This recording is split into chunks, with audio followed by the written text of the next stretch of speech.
বাইরের শত্রুকে চেনা যায়, তার সাথে লড়াই করা যায়, কিন্তু শত্রু যদি নিজের ঘরের লোক হয়, নিজের রক্ত হয়, নিজের ভাই বোন কাকা, এমনকি নিজের স্ত্রী বা ছেলে, তখন কি করবে? তখন যুদ্ধটা আরো কঠিন হয়ে যায়, কারণ তার উপরে রাগ দেখাতে পারবে না, আবার তাকে ছেড়েও দিতে পারবে না। সে তোমার খায়, তোমার পরে, আর পিছন থেকে তোমার পিঠেই ছুরি মারে। চাণক্য বলেছেন, ঘরের শত্রু হলো সাপের মতো, দুধ কলা দিয়ে পুষলেও সে ছুবল মারবে। তাই তাকে মারতে হয় অন্য কৌশলে। সরাসরি যুদ্ধে গেলে পুরো পরিবার ধ্বংস হয়ে যাবে। আজকের ভিডিওতে চাণক্যের এমন 6টি ঠান্ডা কৌশল বলবো, যেগুলি দিয়ে তুমি ঘরের শত্রুকে এমন শিক্ষা দেবে যে সে আর জীবনে মাথা তুলতে পারবে না, আর তোমার সংসারও ভাঙবে না। বিশেষ করে 5 নম্বর কৌশলটা হলো ঘরের শত্রুর জম। তো চলুন শুরু করি। প্রথম কৌশল, আবেগকে তালা দাও, মাথা দিয়ে খেলো। ঘরের শত্রুর সবচেয়ে বড় অস্ত্র তোমার দুর্বলতা। ঘরের শত্রুর সবচেয়ে বড় সুবিধা কি জানো? সে তোমার দুর্বলতা জানে। সে জানে তুমি কখন রাগ করো, কখন কাঁদো, কোন কথায় তোমার লাগে। বাইরের শত্রুকে তোমার ইমোশনাল নিয়ে খেলতে হয়, কিন্তু ঘরের শত্রু প্রথম থেকেই তোমার ইমোশনালের মালিক। তুমি যতই ভাইয়ের উপর রাগ করে চিৎকার করো, লোকে বলবে ভাই ভাইয়ে ঝগড়া, তুমিই বদনাম হবে। যদি তুমি বউয়ের সাথে ঝগড়া করো, পাড়ার লোক বলবে বউ পিটায়। তুমি যদি বাবা মায়ের সাথে উঁচু গলায় কথা বলো, সমাজ তোমাকে কুলাঙ্গার বলবে। তাই প্রথম নিয়ম, ঘরের শত্রুর সাথে ড্রিল করতে গেলে আবেগকে ফ্রিজে ঢুকিয়ে রাখো। চাণক্য বলতেন, রাজার চোখে জল থাকলে হবে না, তোমাকে পাথর হতে হবে। যে তোমাকে খুঁচাবে, বাবা মা তুলে গালি দেবে, তোমার অতীত নিয়ে খুঁটা দেবে, তখন তুমি হাসবে। কেন হাসবে? কারণ যখন তুমি রিয়্যাক্ট করবে না, তখন সে কনফিউজ হয়ে যাবে। সে ভাববে তার অস্ত্র কাজ করছে না। একজন মানুষ যখন দেখে তার ধারালো অস্ত্র বুতা হয়ে গেছে, তখন সে ভিতর থেকে ভেঙে পড়ে। তুমি রাগের মাথায় কোনো সিদ্ধান্ত নেবে না, কোনো কথা বলবে না। রাগ হলে ঘর থেকে বেরিয়ে যাও, জল খাও, কিন্তু তার সামনে নিজের দুর্বলতা দেখাবে না। ঘরের শত্রু চায় তুমি ইমোশনাল হয়ে ভুল করো। তুমি ভুল করলে সে লোকের কাছে গিয়ে বলবে, দেখো ও এমন খারাপ। তাই ঠান্ডা মাথায় চল। তোমার নীরবতা আর হাসি হবে তার সবচেয়ে বড় শাস্তি। যখন সে দেখবে তোমাকে দিয়ে আর খেলানো যাচ্ছে না, তখন সে নিজেই নিজের জালে ফেসে যাবে। দ্বিতীয় শর্ত, আর্থিক নল বন্ধ করো। টাকা হলো ঘরের শত্রুর অক্সিজেন। চাণক্য নীতি সাপ বলে, শত্রুকে মারতে হলে তার খাবার বন্ধ করো, জল বন্ধ করো। ঘরের শত্রুর খাবার আর জল হলো টাকা। সে তোমার টাকায় খায়, তোমার টাকায় ফুটানি করে, আর সেই টাকায় জুড়েই তোমার উপর ষড়যন্ত্র করে। তোমার ভাই যদি তোমার ব্যবসা টাকা মেরে তোমারই ক্ষতি করে, তাহলে আজ থেকে তার হাতে ক্যাশ দেওয়া বন্ধ করো। তোমার ছেলে যদি তোমার টাকায় নেশা করে, তোমাকে অপমান করে, তাহলে তার পকেট মানি বন্ধ করো। তোমার স্ত্রী যদি তোমার টাকা তার বাপের বাড়িতে দিয়ে তোমার সংসারে অশান্তি আনে, তাহলে হিসাব নিজের হাতে নাও। আমি বলছি না তাকে না খাইয়ে মারো, তাকে খেতে দাও, পড়তে দাও, কিন্তু এক্সট্রা 1 টাকাও না। গাড়ির তেল, মোবাইল রিচার্জ, বন্ধু বান্ধবের সাথে পার্টি, নতুন জামা, নতুন ফোন, এইসব বিলাসিতা বন্ধ।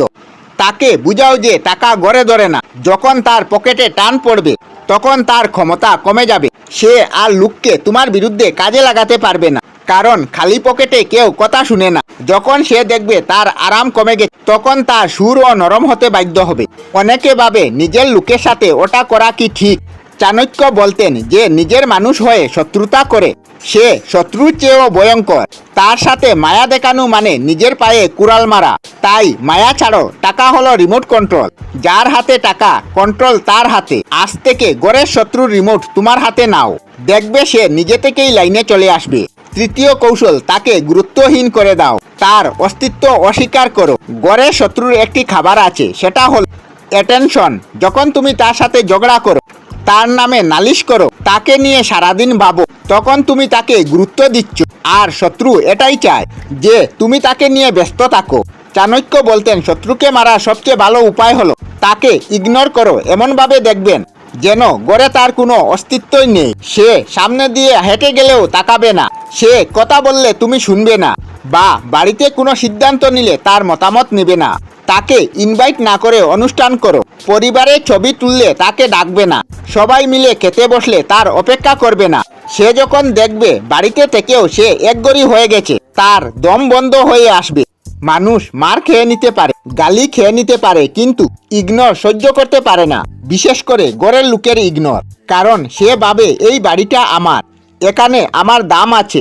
তুমি যখন তার দামটা কেড়ে নেবে তখন তার অহংকার মাটিতে মিশে যাবে। সে তোমার সাথে ছলনা করতে আসবে, তোমাকে রাগানোর চেষ্টা করবে। তুমি একটা উত্তর দেবে না, শুধু হাসবে আর নিজের কাজ করবে। সে তখন দেখবে তার চিৎকার দেওয়ালে ধাক্কা খেয়ে ফিরে আসছে, তখন সে নিজেই ক্লান্ত হয়ে যাবে। মনে রাখবে, যাকে পাত্তা দেবে না সে নিজেই পাতালে চলে যাবে। ঘরের শত্রুকে পাত্তা দেওয়া বন্ধ করো, তাকে অদৃশ্য করে দাও। দেখবে সে নিজের গুরুত্ব ফিরে পাওয়ার জন্য তোমার পায়ে এসে পড়বে। চতুর্থ কৌশল, তার বিশ্বস্ত লোককে নিজের করে নাও। শত্রুর দুর্গে সুড়ঙ্গ কাটো। ঘরের শত্রু একা লড়ে না, তার একটি টিম থাকে। হয়তো সে তোমার মাকে হাতে নিয়েছে, হয়তো তোমার ছোট বোন তার কথা শুনে, হয়তো কাজের লোকটা তার হয়ে গুপ্তচরিতা করে। চাণক্য বলতেন, দুর্গের ভিতর থেকে দরজা না খুললে বাইরে থেকে দুর্গ জয় করা যায় না। তোমার কাজ হলো শত্রুর সেই টিমটা ভাঙ্গা। কিভাবে? মারধর করবে না, ভালোবাসা আর বুদ্ধি দিয়ে শত্রুর সবচেয়ে কাছের লোকটাকে টার্গেট করো। সে যদি তোমার মাকে হাত করে থাকে তাহলে তুমি মায়ের বেশি সেবা করো, তার পছন্দের রান্না করো, তার সাথে বসে গল্প করো, তার পা টিপে দাও। তাকে বুঝতে দিও না যে তোমার ভাই খারাপ, শুধু ভালোবাসা দাও, যাতে মা নিজে থেকেই তুলনা করতে শুরু করে।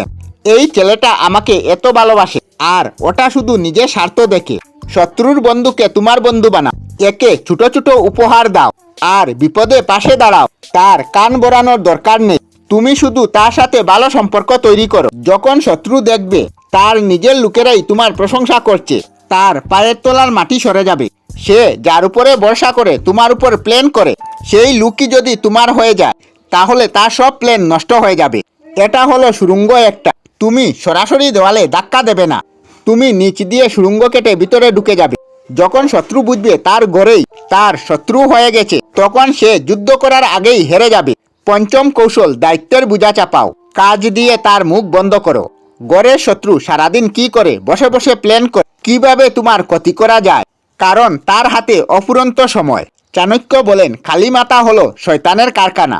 তাই শত্রুর মাথা খালি থাকতে দিও না। এমন কাজ দাও যাতে সে সকাল থেকে রাত পর্যন্ত ব্যস্ত থাকে। যদি সে তোমার ভাই হয় তাহলে ব্যবসার একটা কঠিন দায়িত্ব তার হাতে দাও। বলো, এই মাসে তোমাকে 5 লক্ষ টাকার কালেকশন করে দেখাতে হবে। না পারলে বাড়িতে তোমার কোনো দাম নেই। যদি সে তোমার ছেলে হয় তাহলে তাকে তুমি বলো, বাজার করো, ইলেকট্রিক বিল দাও, বাড়ির সব মেনটেনেন্স তোমার দায়িত্ব। যদি সে বউ হয় তবে সংসারের সব বাজেট তার হাতে দাও। বলো, এই 10,000 টাকায় পুরো মাস চালাতে হবে, 1 টাকাও বেশি পাবে না। যখন তার গাড়ে দায়িত্বের বোঝা চাপাবে তখন তার মাথা থেকে শয়তানি বুদ্ধি পালাবে। তখন সে ভাববে কিভাবে কাজটি কমপ্লিট করব। তোমার পিছনে লাগার সময় পাবে না। যদি সে কাজ ফেলে করে তাহলে তুমি সামনে বলার সুযোগ। ভেবে দেখো, দায়িত্ব দিয়েছিলাম, তুমি পারো না, তাহলে অযথা আমার উপর আঙ্গুল তুলো কেন? তার মুখ বন্ধ হয়ে যাবে। মনে রাখবে, মানুষকে কথা দিয়ে হারানো যায় না, কাজ দিয়ে হারাতে হয়। ঘরের শত্রুকে এত কাজ দাও যাতে সে ক্লান্ত হয়ে যায়। যখন সে ক্লান্ত হয়ে যাবে তখন তার 20 দাঁত এমনিই ভেঙে যাবে। সে যখন বুঝবে ফাঁকা কলসি বাজে বেশি, কাজের লোকে বাজানোর সময় থাকে না। ষষ্ঠ কৌশল, তৃতীয় পক্ষ দিয়ে বিচার করা। নিজের হাত পরিষ্কার রাখো। ঘরের শত্রুর সাথে সারাদিন লড়াই করলে কি হয়? বাড়ি 2 ভাগে বিভক্ত হয়ে যায়, মা একদিকে, বাবা একদিকে। তুমি জিতলেও পরিবার হেরে যাবে। চাণক্য বলতেন, নিজের তরোয়াল সবসময় ময়ানে রাখো, অন্যের তরোয়াল দিয়ে কাজ করো। তাই ঘরের শত্রুকে শায়েস্তা করতে তৃতীয় পক্ষের ব্যবহার করুন। সেই তৃতীয় পক্ষ কে হবে?